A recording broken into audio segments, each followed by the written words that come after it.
That's kind of the message of our show, but it's not just a philosophical message because it's like practical tools, things that you can do if you're a listener and you're not happy and you'd like to become happier. Then you can just take a piece of paper and start writing down your negative thoughts, identify the distortions in them, and ask yourself, would I talk to other people in the same cruel way, and like your scientist telling himself.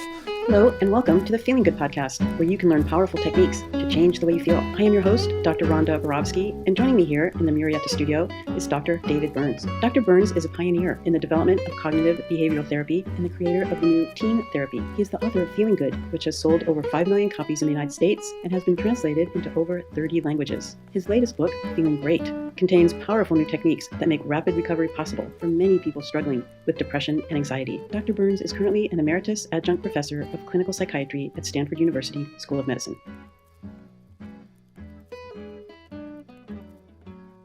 Yeah. Hello.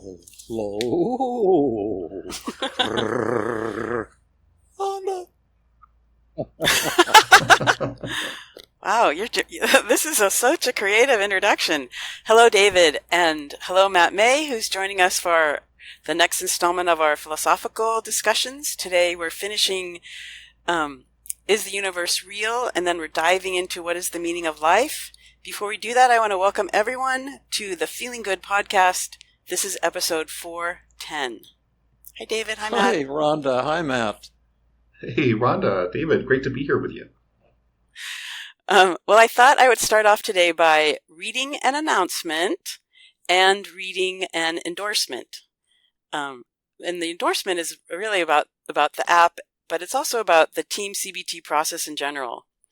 And so the announcement is that I'm very excited to share with everyone that we have launched a nonprofit organization called Team CBT International, or TCI. And we launched that nonprofit August 1st, a couple weeks ago of 2024. Over the last 3 years, a group of dedicated Team CBT therapists has led successful Team CBT training sessions throughout the world, in India, in Poland twice actually, in Mexico, in England, and in Ireland. And this inspired us to create TCI to enhance Team CBT communication and education worldwide, while also being mindful of the different financial circumstances of each country where Team CBT trainings are held. And the mission of Team CBT International, or TCI, is to support and empower people to deliver transformative Team CBT trainings throughout the world. And I really want to invite everyone to find out more and go to this website, teamcbt.international. That's TEAMCBT.INTERNATIONAL, and find out more and join us. And we want to thank you so much for your support. That's Team CBT, all one word, international, all one word? Yes, Team CBT. No dashes or anything, just team. Well, there's Team CBT. Dot. International. Team CBT, one word, international.com. No .com. Just teamcbt.international. Oh. That's our website. Awesome. And yeah. The goal is to introduce it to different countries, how we do team therapy. I know you participated in just about all of these, and there have been many of them. I've been involved. I was in Poland twice, not personally, but via the airwaves. There's this new thing called the internet, and I travel via the internet. I turn myself into an electron stream and show up in Poland or England. We beamed you up. Or England or India. I think you've been involved in every single one. Maybe there was one the first year in Poland, I think, that I wasn't involved in. But at any rate, Matt, I think you've been in a lot of them, and they've been a lot of fun. So What brought you to want to support this cause? Just to reverse the rules, and we'll interview you for a moment. You're talking to No, me? I was talking to Jim, You're but talking he's not here, so you'll do. Okay. Well, it's very exciting to introduce, and not just introduce, but to develop even further the study and the do the education of Team CBT throughout the world. We have therapists in the Wednesday group in Pakistan, India, South Korea, parts of South America. We used to have somebody from Africa. We have people throughout all over Europe, and they want more training. They want more, the people are hungry for education. But somebody in Pakistan, for example, might not have the same income level as someone in Ireland or England or United States.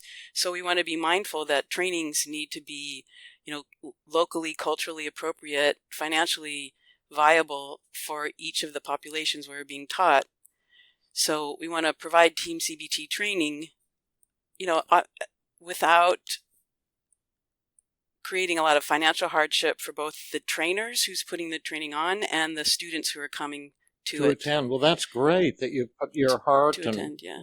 mind into this, and you've brought a lot of joy to these events. A couple markets to consider are Norway, Turkey, and China, because those have been three of the best-selling markets for my books, like Feeling Good and Feeling Great, and I think they would, those are pretty big undertakings, but I think it'd be really fun to see some intensives in those countries as well. Yeah. And I'll certainly do what I can to continue supporting your wonderful efforts. And how many of these have you been to, Matt? Only the one in Warsaw, and that was just amazing. A really fantastic experience with highly motivated therapists who were really wanting to help folks who were refugees from Ukraine overcome PTSD, and of course had all of their current clients as well, and really appreciated, I believe it was Mariusz Wirga who put that together, and I was really glad to be a part of that. Yeah, it's really... Yeah, and out of the conference, there is now a thriving Team CBT community of therapists throughout Poland. And that's the idea, that these intensives would spark trainings for therapists throughout the country that they're being put on in. Yeah. Well, at any rate, thank you for that, and for all you do for so many people, Rhonda. You've got a amazing brain and a heart of gold, and a spirit of giving and sharing. That's really pretty awesome. Oh, gosh, thank you, David. I really appreciate that. It's beautiful, Rhonda. Thank you. I've learned from the best. Thank you. Okay, now on with the show. The meaning of life is our main theme for today, and that will be revealed in just a few minutes.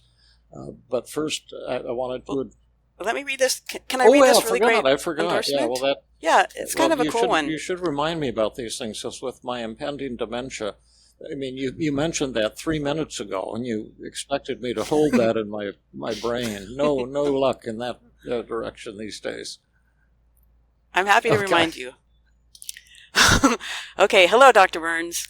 I downloaded your Feeling Great app the moment it was available, and I had to let you know how much I'm in love with it. You and your team have found an ingenious way to simplify Team CBT process while making it interactive and incredibly impactful. I've already gone through all of the current courses, and I'm guessing more will be on the way. Actually, I hope more will be on the way. For specifics, I loved the PhD in shoulds, as I find myself shoulding regularly. But I also loved Let's Define the Terms. I tend to label myself in many different ways, and even though I've studied the labeling distortion and your training on how to overcome it, the app really guided me through understanding and using it on my own labels. Having the training and then the interactive help working on my specific labels really helped me see through my own negative labels. So, and for the first time ever, whenever my brain goes to any type of habitual self-label, I just smile. And I realize that the label isn't really true.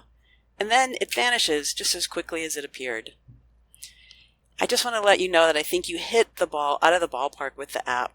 And as an avid listener to your podcast, congratulations on 400 episodes. I also enjoy hearing the lessons and the answers in your voice. It feels like you're right there guiding me through your work. Anyway, I just want to let you know how much I appreciate all of the time, effort, and energy you and your amazing team have put into the app. It's better than I could have hoped for, and I see it as a tool I'll return to again and again. Thank you again, Jeff. What's the first name? Jeff. Oh, well, thank you, Jeff. That you made my day. You made my last 5 years, because my whole idea in pouring a lot of time and effort, but creative joy into the app, is the hopes that people like you would use the app and benefit from it. And you've made that dream come true. So you say we've given you a tremendous amount. Well, you've just given us a tremendous amount in return. And I, for one, deeply appreciate it, and hope we keep hearing from you, Jeff. Thank you so much. Okay, David, is the universe real? Okay, now this is a holdover from last week where we talked about, is the universe one? And we're also supposed to cover, is the universe real? And a brief discussion of it is in the show notes, but I just wanted to comment on that nutty-sounding question, but bring it home in a very practical and potentially emotional way, and set up this week's on what is the meaning of life. I've mentioned that I'm a huge fan of the philosopher Ludwig Wittgenstein, and his approach that not everyone agrees to, but to me it was really a revolution in philosophy, and I think of him as the man who killed philosophy, because he pretty much showed, to my satisfaction, not to everyone, that how to solve or dismiss pretty much all the problems in philosophy. And he had only one thing to say. This question, is the universe real? It makes it kind of easy to say where he was coming from. You might say, well, that's kind of a nutty question. And it is a nutty question. And he simply showed us how to know why it's a nutty question. So first I'll show you what Wittgenstein likely would have said, and then and why it's just nutty to waste time thinking about a stupid question like that, and why it really has no meaning. And then once I've convinced you that it has no meaning, then we'll talk about how it actually has some very vitally important meaning to all of us, and our efforts to be real with one another and to get close with one another. But Wittgenstein said that when you ask questions like that, it's language out of gear. The meaning of any word, words don't have essential or ultimate or correct meanings. Words have many meanings that depends on the context in which you use them. For example, I might hold up this pen and say, is this pen real? Well, that could have a meaning if it might be a movie prop, in which case it would not be real. And then we could also talk about counterfeit currency and say, gosh, I have this $100 bill I got in change. I hope it's real, and that means I hope it's not counterfeit. And we might say, oh, this the new Honda is a really good deal, which means it's a cool car and it's not that costly. Actually, I don't know that, but it's probably a cool car. It's probably not that costly. So we're always using the word in a context where something is being contrasted with something else, so it has meaning. But then philosophers sometimes pull a word out of the context where it exists, and as if it had some ultimate meaning, and they say, well, now, is the universe real? And that's just a lot of nonsense. Like what does that mean? Like what would an unreal universe look like? Now you might imagine something like this is some big computer program, and then we could it would have meaning again, because now we're saying, well, you could imagine some kind of a elaborate movie set that looks just like this, but it's just all kind of contrived or some such thing. But for the most part, it's nonsensical. And he always dreamed of writing a philosophy book that consisted of nothing but jokes.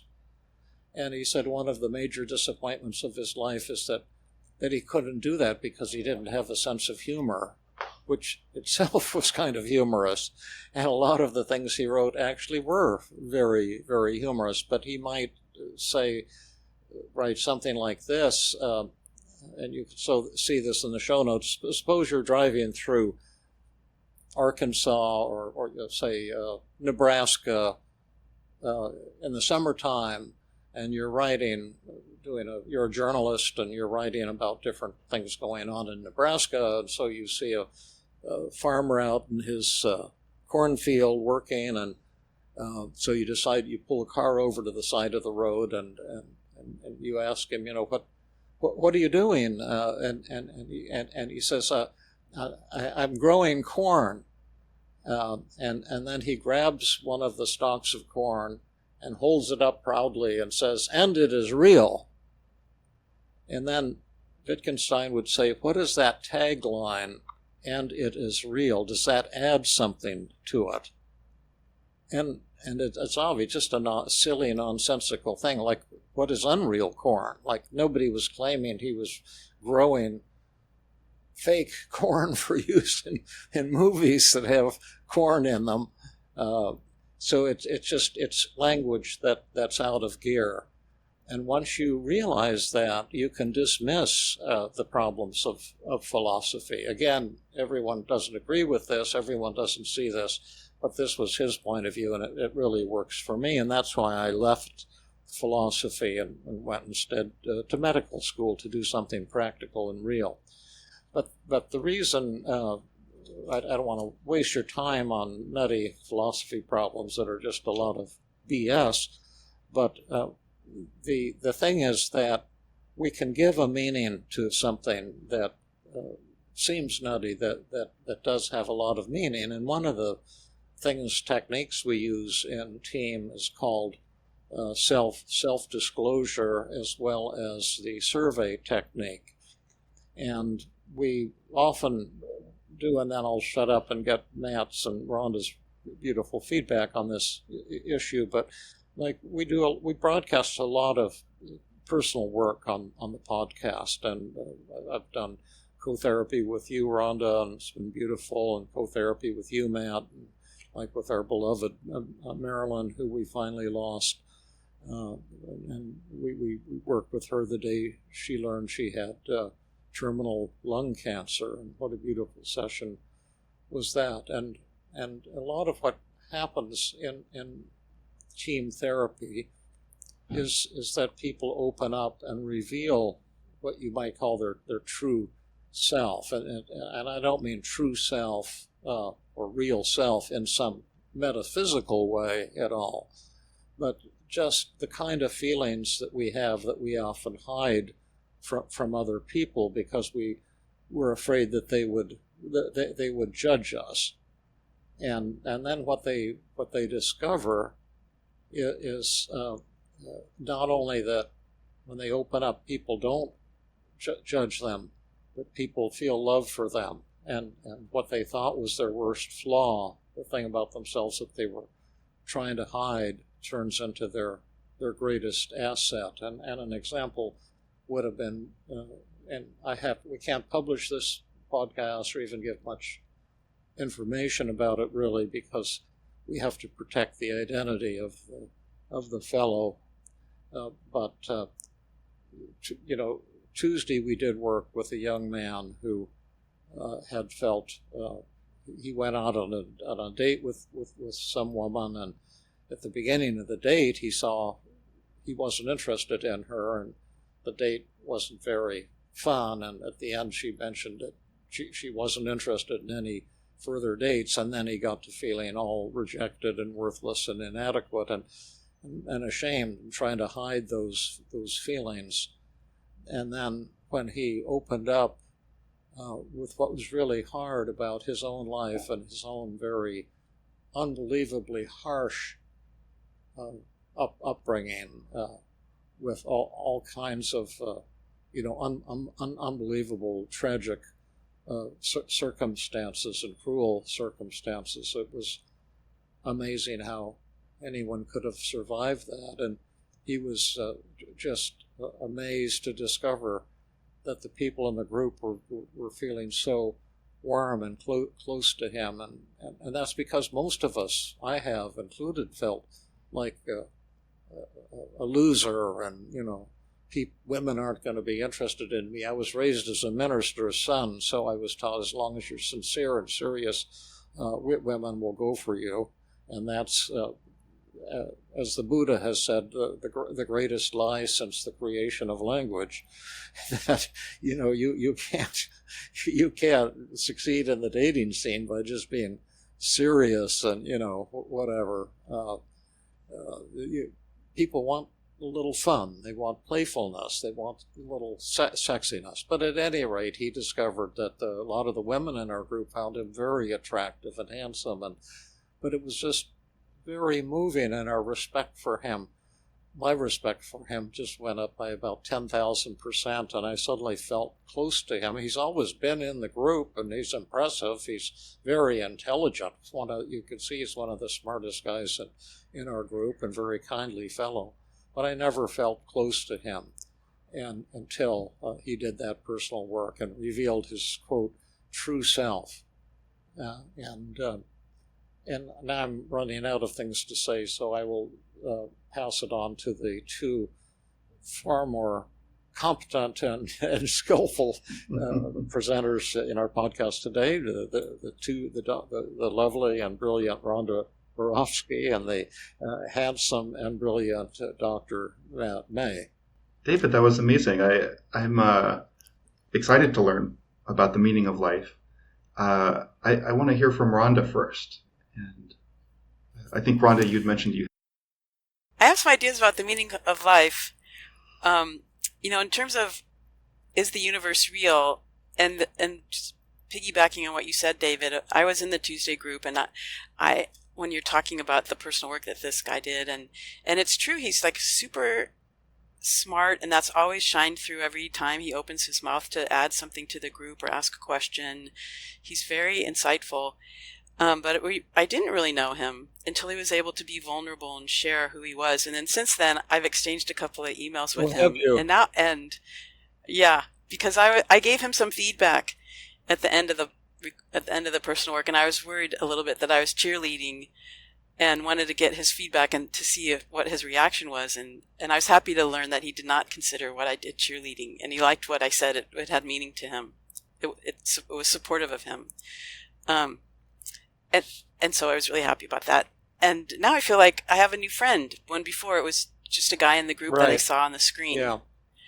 And it made me think about what's, someone who is kind of, not, this is like another subject, this isn't about him, but, what's a person who is, a real, authentic person versus somebody who is not, and somebody who is like putting on a facade in front of us and then going home and being cruel, or somebody who is, holding back and not sharing and not being real, not being vulnerable, versus somebody who is, sharing their thoughts or their feelings and their values, and how much more fun and how much more, enlightening and invigorating it is to hang out with somebody who's sharing their real true self, their real true thoughts, feelings, and values. Yeah, and particularly we're in so theoretically a Stanford training group, because it's part of my volunteer work for the Department of Psychiatry to run this group every Tuesday, and Jill Levitt also.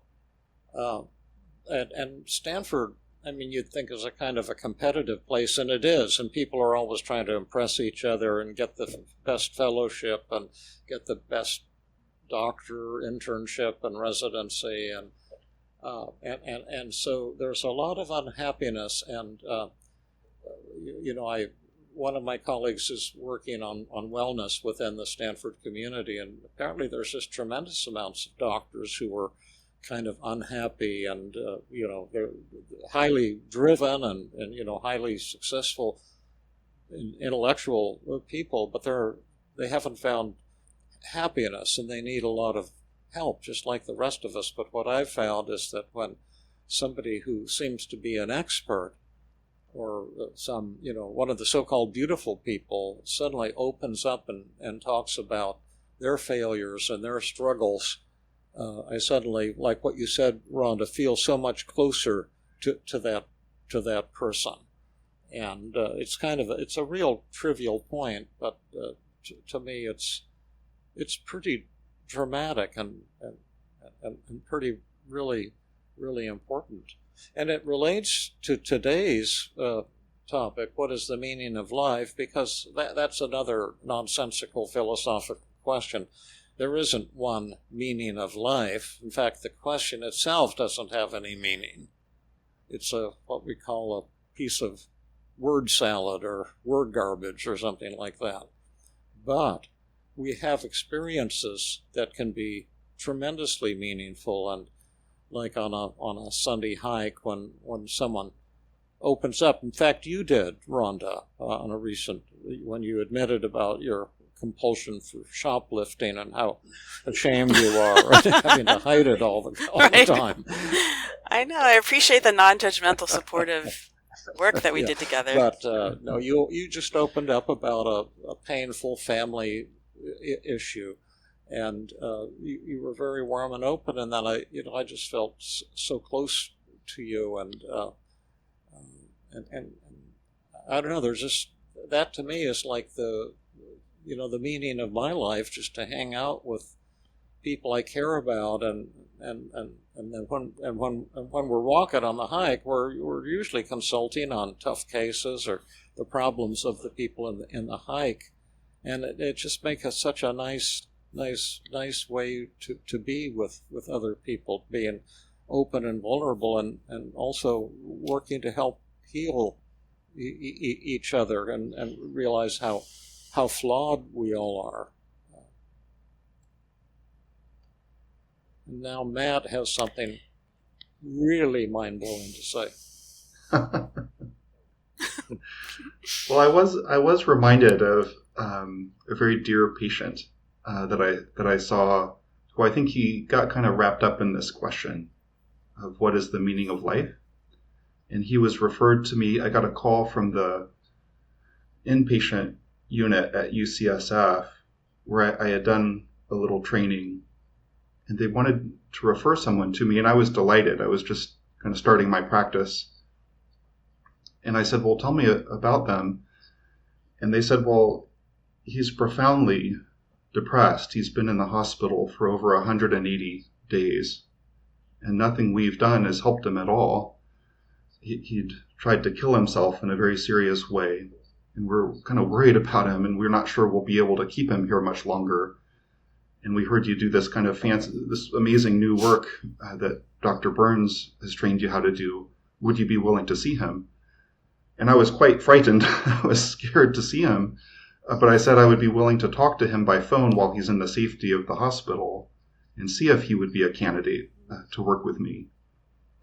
And he was able to convince me. I said, I would love to work with you. I think I can help you. But you probably won't want to give me what I need in order to feel comfortable doing that. And he said, well, I'd do whatever you'd ask. And I said, well, I'd ask you to make an absolute commitment not to harm yourself and to live out your full life, even if you feel hopeless and depressed. And over a couple conversations, he finally convinced me that he was safe to work with and he was ready to make that deal. And we kind of spat and shook hands on that. And he got better after only just a few sessions, and it was a little surprising how he'd been told me his childhood story. He'd been raised by two extremely gifted scientists, and they told him that if he wants to live a meaningful life, if he wants to have joy and happiness in his life, that he would become a scientist, because there's nothing better than contributing to the pool of knowledge that humans have and making the world a better place, and to pursue hypotheses and test them and share your data with your colleagues.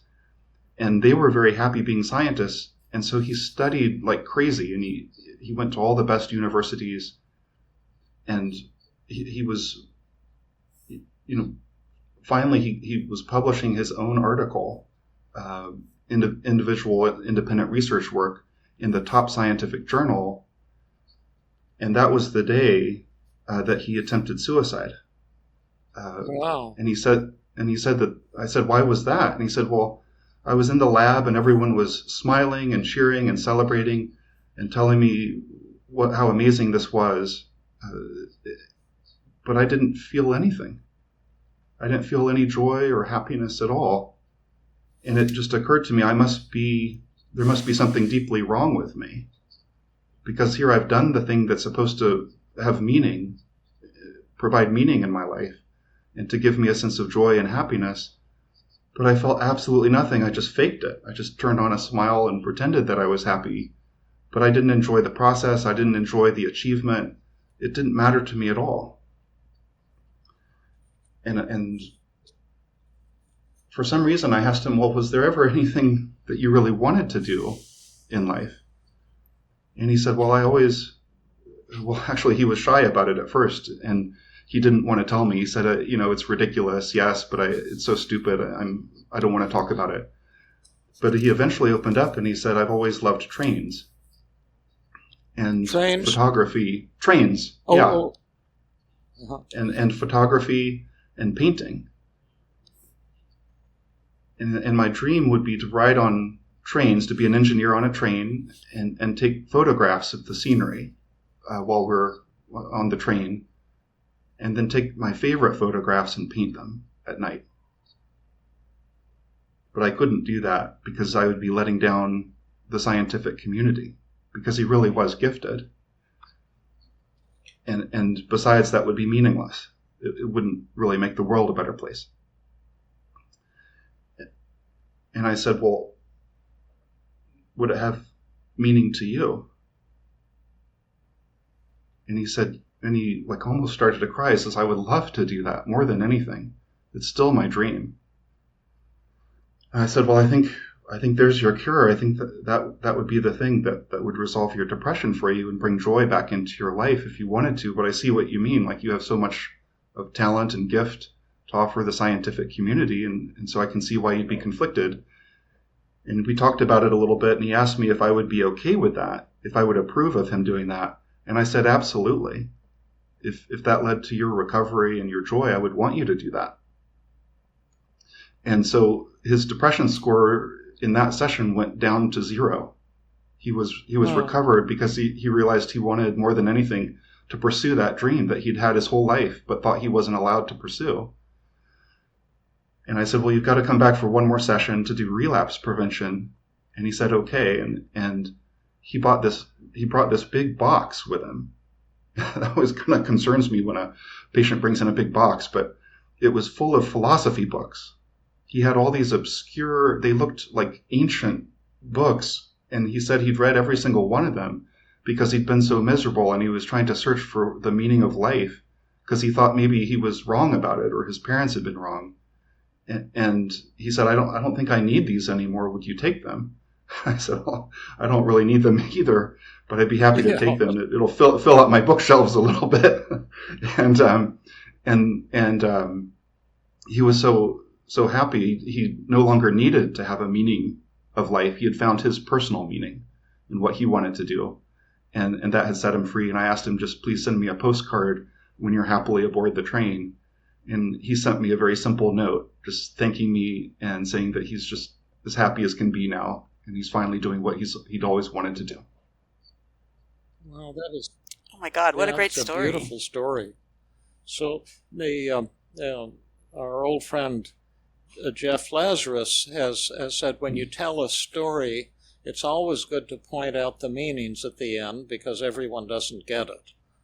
So what are the embedded meanings in that beautiful story, Matt and Rhonda? Yeah, I'll ask Rhonda first. I'd love to hear your voice on it. It reminds me of what Kurt Vonnegut said about the meaning of life. The author Kurt Vonnegut said, we're here on earth to fart around, and don't let anybody tell you any different. So not that having a career or working or taking photographs of trains is farting around, but part of what we are here on earth for is to laugh and have fun and do what makes us happy, as well as being of service to others. He found his happiness. So neat. And that was, a lot of that came out in the late 1960s during the hippie era. Tune in, turn on, and drop out, type of thing. And I can remember sitting in the Stanford Student Union. I was a medical student, but I was over the main campus.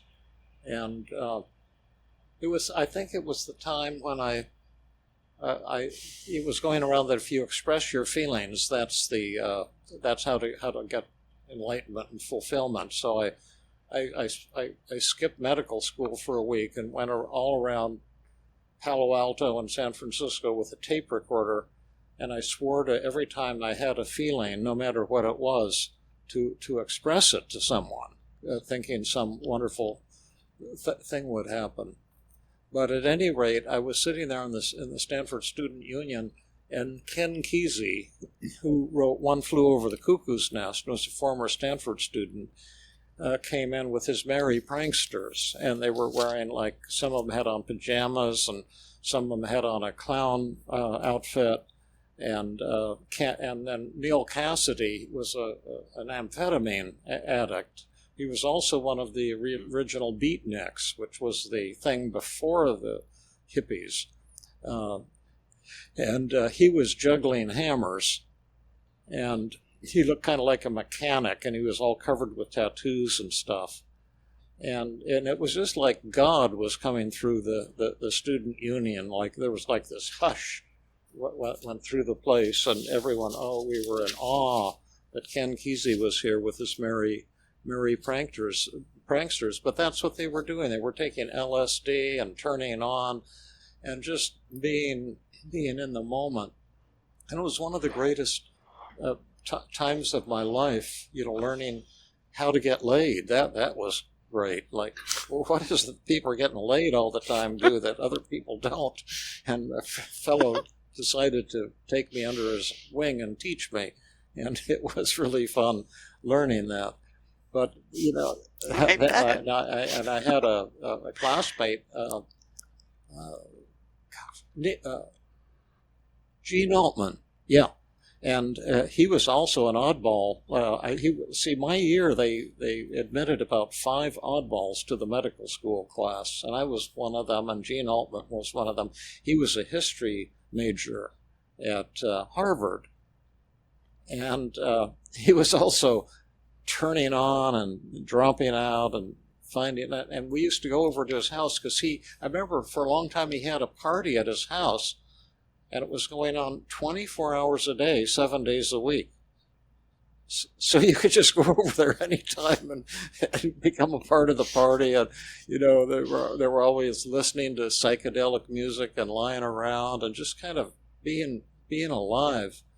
And, there's just so much, there was magic in the air, magic to meet anybody, any person, and find out about them. That's why I've always loved California. It's always symbolized magic to me, and it's never let me down. Like what we're doing now is kind of weird magic when you think about it. Like we're just babbling incoherently, and people are listening to us and thinking we're experts or we're something or other that they want to listen to. Isn't that pretty weird? Yeah, totally weird. Except for you two. But, well, so somebody else, the other thing about that story is someone else can't force meaning onto you. Like your patients' parents, they found meaning through science, and they assumed that their son would as well, but that wasn't his meaning. And so, Yeah. Pleasing somebody else at the exclusion of your own, source of joy, that's a recipe for depression. Living a life of magic like David just described, that's your source of joy. That's right. Yeah. And so one take home message might be that the people say you have to be loved to feel happy and fulfilled, and I've always argued that's not true, although I used to believe it. And people get mad when I say that. I actually forgot I wrote an article for the top psychology journal where it's called Intimacy and Depression. Is there a causal connection? And we proved for the first time that there is no meaningful connection between love and feeling loved and close to other people and depression. They're just two independent, non-overlapping universes for the most part. But we're told, we have to have success or love to feel happy and fulfilled. And then when you find out what really makes you happy and fulfilled, it's whatever is fun and exciting for you. I learned a lot, as I've said 1,000 times, from my cat Obi, that just being with him was very special to me. He wasn't special. He wasn't a show cat. He was just a wild cat that came to the back door half dead because he'd been in a fight. And we kind of adopted him, although he was just terrified of us at first. But he became my best friend. And that's what I've learned from the cats, is just hanging out with Matt and hanging out with Rhonda. I mean, those are really, really cool things to do, and every moment can have meaning. Like what we're doing right now is meaningful. There's not one meaning of life. I was doing looking at a video today, and we had it on a previous podcast with Amy in our group, and she was doing her personal work, and she was very, very despondent because she'd been perfectionistic ever since she was 12 years old, and just beating the crap out of herself for every little failure. And but she's a beautiful person, and so she came for help because she has this full practice. All of her patients are doing great, but she was stuck with 2 of them. And some of you may recall that she was saying, this means I'm a fraud and a failure. I should give up psychiatry. I should refund my patient's money back. Just beating the hell out of herself. And during the course of the session that Jill and I did with her, she came to a really radical discovery that's so basic, but that it's not the fact that she's stuck with these patients, 2 patients. That's normal. We all get stuck with patients from time to time, except maybe you, Matt, maybe you never do. But I know even years ago you used to have 1 or 2 who were, a puzzle. But none of us is perfect. But the fact is that she's beating up on herself. That's the cause of her misery. And that's the whole basis of cognitive therapy and team therapy. Well, she, for the first time, saw that at the gut level and got over it. And then when she came back for her kind of tune-up checkup 10 days later to see how are you doing now, she had the most beautiful thing to say, and that she had been doing laundry and said it was always, misery, doing whatever, because she'd say, I should have done this laundry before, and I'm way behind on things, and why am I so disorganized? And she said she suddenly had a moment without those negative thoughts beating up on herself, saying you're not good enough, and you should have done better, and all that inner dialogue. And she said it was like euphoria. Like she said, I mean, you can see it in her face. We have a video of it, and I'm going to put that, with her permission, I think, into the app, or just, publish the video online, because it is so unbelievable. But you could see the joy in her life. She said, I never had any idea what a joy it could be to throw your clothes into the washing machine without beating up on yourself. And I often write that enlightenment is like when you see the Grand Canyon for the first time, and it really takes your breath away, and no words can describe it ahead of time. No postcard can give you any feel for what it's like. You have to be there and see it. And that's a form of enlightenment, just the majesty of this hole in the ground. You can't put it into words. But it was like that for her, and this was her enlightenment. She became enlightened while doing the laundry. Like some people have to see the Grand Canyon.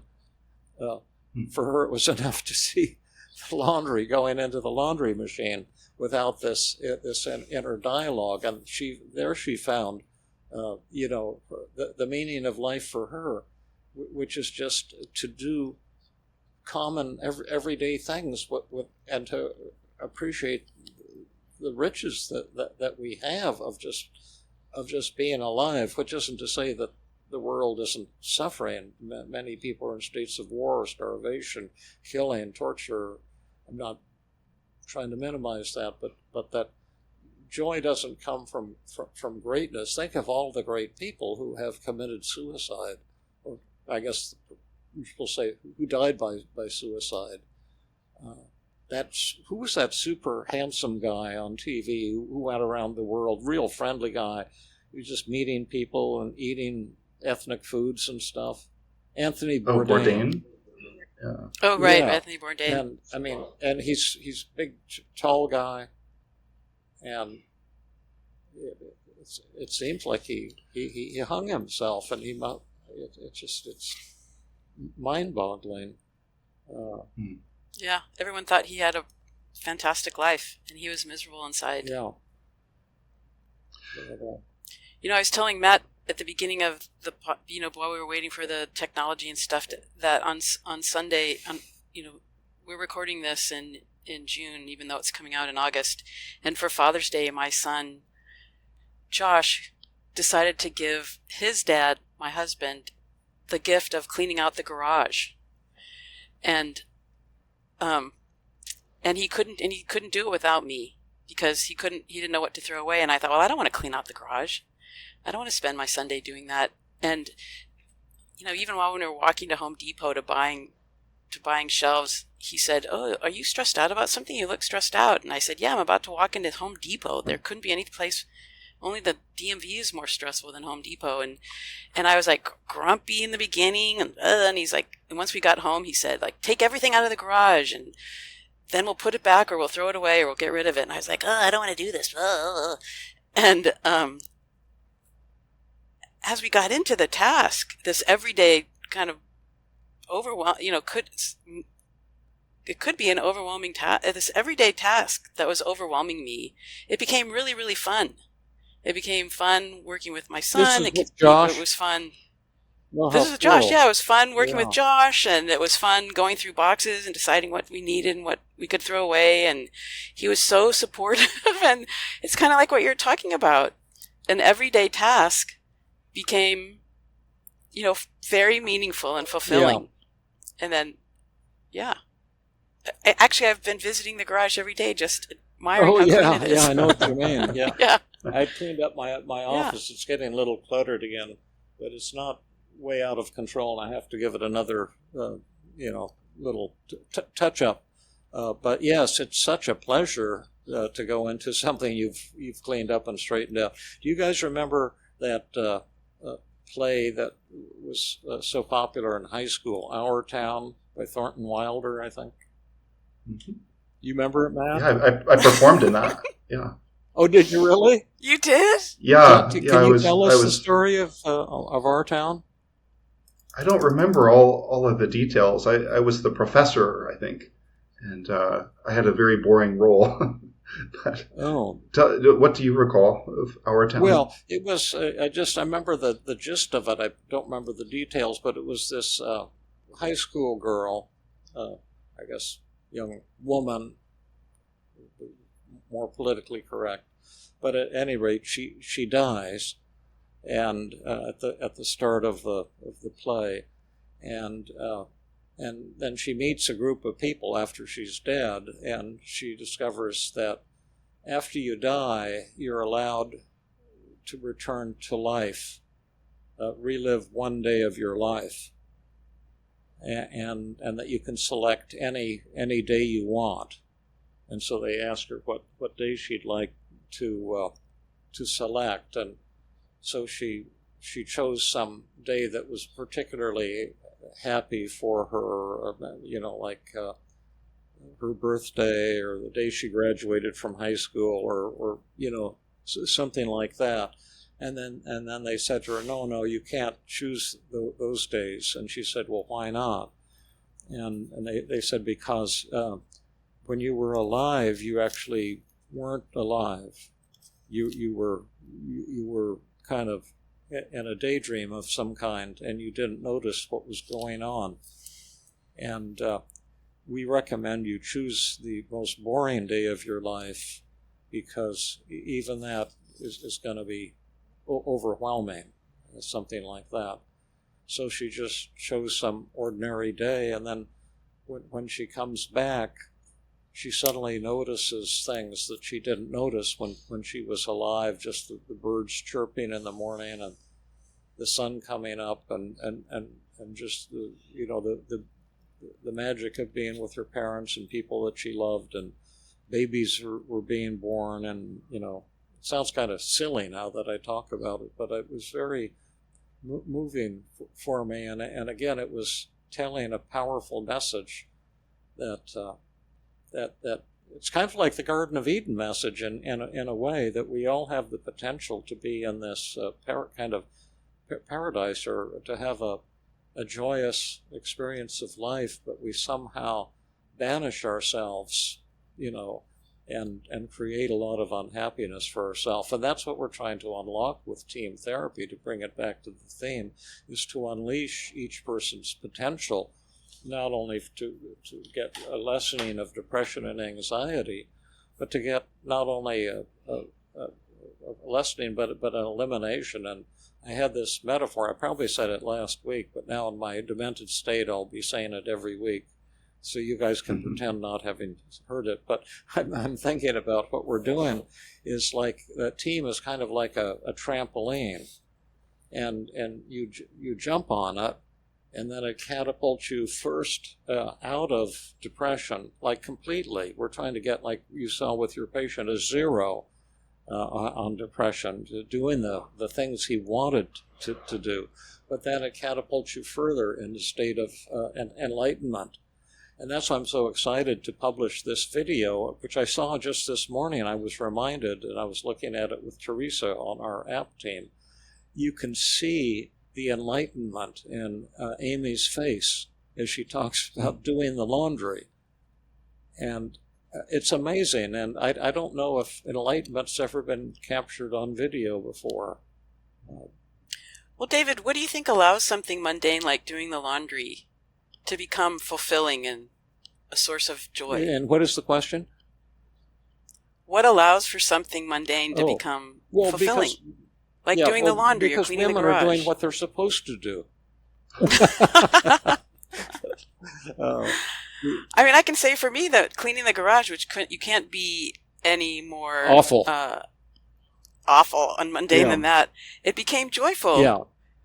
In the interactions with Josh was really fun. Then Michael came and joined us. That was really fun. And then, just the whole process and getting to a place of cleanliness, which felt really fun and rewarding. Right. So just the task itself became it's just an amazing thing. And the reason I like Team CBT, here's a little commercial plug, or the Feeling Great app, is it gives you specific tools to it's just all about turning off that negative chatter inside your brain. I've always kind of felt you don't need to do anything special to be happy and fulfilled. You just need to turn off that that horrible voice Exactly. that says, hey, you're not good enough, and Rhonda and Matt, we're not bringing enough viewers to this show, the listeners to the podcast, and if we could just get another 10,000 a week, then we'd be among the beautiful people, and our lives would be so complete and so, joyful, and, the beautiful people would be calling us from around the world and inviting us to join them on their jet planes for special parties with special people. And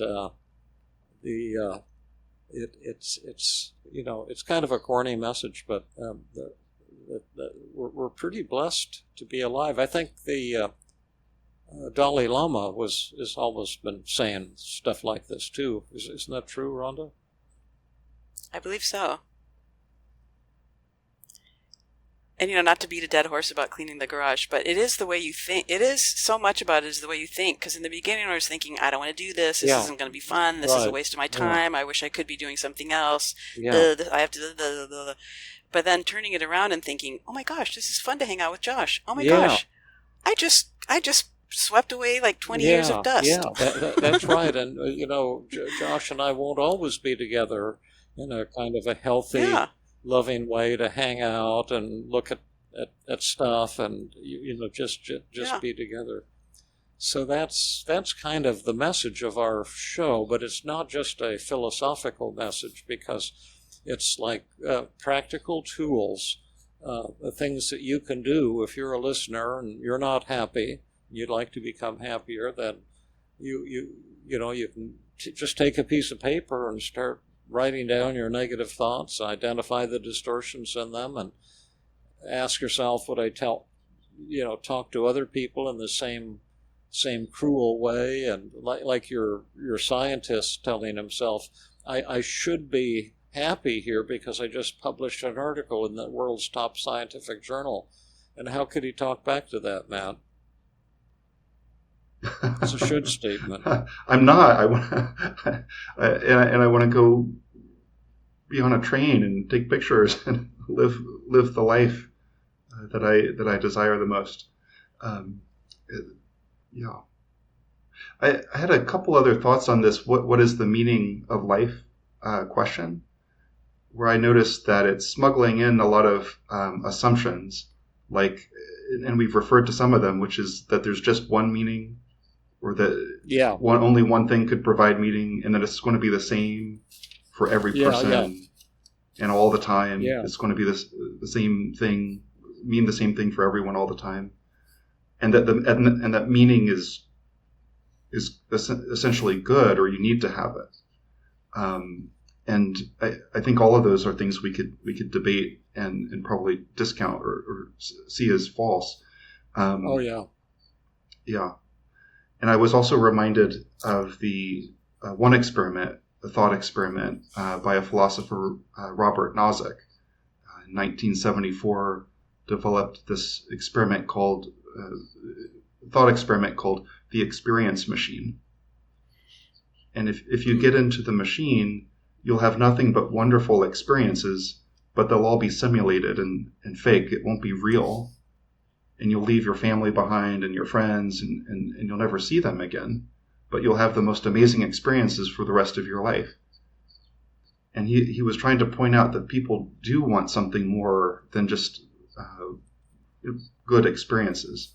Like I wouldn't get into that machine because I'd rather suffer a little more to be with my family and help them out, or to be with you guys, and to be with my friends. That has a lot of meaning to me. So you're saying it's suffering to be with David and Rhonda? Is that the moral? Not at all. Not at all. There's a lot of challenges in life all the time. I hit bumps in the road all the time, and I'm working on the app, and that means working with people on a team, something I've always avoided in my life. I was a solo, private practitioner, and I don't have a lot of experience. I know how to run therapy groups because I've done a lot of that, but I don't know how to work in corporate settings, and so I've made a lot of mistakes, and I find it kind of awkward in many ways, but then that provides new growth, new new learning and new opportunities too. So anyway, I've got 3 bottom lines. Kurt Vonnegut said, we're here to fart around. And as I've gotten older, I've increased my farting skills. And number 2 is that Amy teaches us, and I will get this, in fact, they're editing the video now to pull out these gorgeous pieces. We'll show it, I think, at the, no, this is post-intensive, never mind. But the special is just not having those negative thoughts, just partaking in any moment without beating up on yourself. And the joy, there's a lot of joy in realizing that we're alive. And, I'm looking in my backyard right now, and I just saw a little rabbit running around. And it's so beautiful in the backyard. And we've got, more than a dozen giant redwood trees in our yard. They're all in a line along the property line. And how cool is that? And they must be 80 feet tall. And we don't do anything to water them or anything. And they just seem happy. And then I learned, I'm sure you guys know, that all those redwood trees are the same organism. They're not separate trees because all their roots are connected. Yeah, I didn't know that. And so that's how a new one grows. It sends out a root, and then the root puts up a new one. And so It's just like an extension of the old one. And then a third thing is that there's not just one meaning of life. That's just kind of a silly thing. But life can have lots of meanings, and the things that are especially meaningful for each of us, like maybe riding around on a train, being an engineer on a railroad train, taking photographs of people. That's what really turns me on. And how cool is that? And finding things that you love. Maybe it's not your work. People are always saying, I should have a great career, and I don't. All these other people have great careers. And that's just another way to make yourself miserable. And Albert Ellis once said, maybe it was Aaron Beck, just says there's no rule that says you have to have a great or wonderful career. He said most people just have a career to earn enough money to survive, and then they do the fun things, the things they really care about, after hours. And that's really unlocking a door for a lot of people, too, to get out of that trap of saying, I'm supposed to have this wonderful fancy career, and therefore I don't, and therefore I'm worthless. So anyway, those are a few ideas. How did we do today, Rhonda? I think we found the meaning of life. I think we did really well.